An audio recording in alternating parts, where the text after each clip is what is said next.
გამარჯობა, დღეს 17 მარტია. წარმოგიდგენთ 10 ყველაზე ცნობილ ადამიანს, რომელიც ამ დღეს დაიბადა. 1976 წლის 17 მარტს დაიბადა ვეტერანი ურუგვაელი ფეხბურთელი ალვარო რეკობა. ის ითვლება მილანის ინტერის ლეგენდად. მას არაერთი ტიტული აქვს მოპოვებული ინტერთან ერთად, მათ შორის იტალიის ჩემპიონობა ორჯერ, იტალიის სუპერთასი ორჯერ და უეფა-ს თასი ერთხელ. 1977 წლის 17 მარტს დაიბადა ამერიკელი მომღერალი, სიმღერების ავტორი და მსახიობი თამარ ბრექსტონი. ის არის ყველაზე უმცროსი შვილი ბრექსტონების მუსიკალურ ოჯახში. მას 4 მომღერალი და ჰყავს, მათ შორის ყველაზე წარმატებული და ცნობილი არის ტონი ბრექსტონი. 1992 წლის 17 მარტს დაიბადა ამერიკელი გოლფის მოთამაშე პატრიკ კენთლეი. 1986 წლის 17 მარტს დაიბადა ბოსტონელი ფეხბურთელი ედინ ჯეკო. მან ითამაშა ისეთ ცნობილ გუნდებში, როგორებიც არის ვოლფსბურგი, მანჩესტერ სიტი, რომა, მილანის ინტერი და ფენერბახჩე. მას კარიერის მანძილზე არაერთი ტიტული აქვს მოპოვებული, მათ შორის გერმანიის ბუნდესლიგა,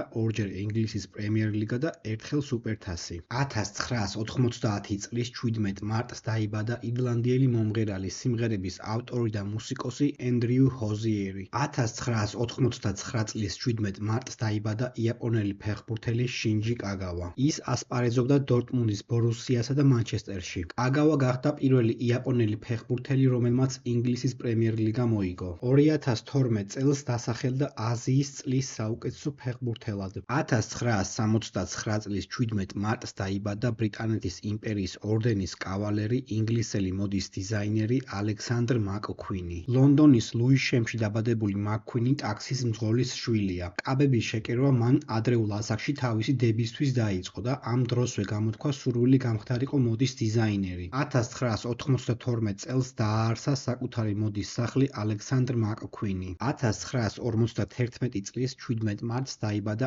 ამერიკელი ტელევიზიისა და კინოს მსახიობი კურტ რასელი. ის მონაწილეობს ისეთ ცნობილ ფილმებში, როგორებიც არის ფორესტ გამპი, ვანილის ზეცა და ერთხელ ჰოლივუდში. 1929 წლის 17 მარტს დაიბადა იტალიელი მწვრთნელი და ყოფილი ფეხბურთელი ჯოვანი ტრაპატონი. ის ითვლება ყველაზე წარმატებულ მწვრთნელად იტალიის სერია A-ში. როდესაც ის ტურინის იუვენტუსს წვრთნიდა, პირველად მან მოიგო ყველა შესაძლო თასი ერთ სეზონში. როგორც ფეხბურთელმა მილანში ასპარეზობისას მან ორჯერ მოიგო იტალიის სერია A და ევროპის ჩემპიონთა თასი. 1868 წლის 17 მარტს დაიბადა თერაპევტი, მეცნიერული თერაპიისა და ტროპიკული მედიცინის ერთ-ერთი ფუძემდებელი საქართველოში, მედიცინის მეცნიერებათა დოქტორი, პროფესორი სპირიდონ ვირსალაძე. და კომენტარე, შენ რომელი ცნობილი ადამიანი იცი, რომელიც ამ დღეს არის დაბადებული?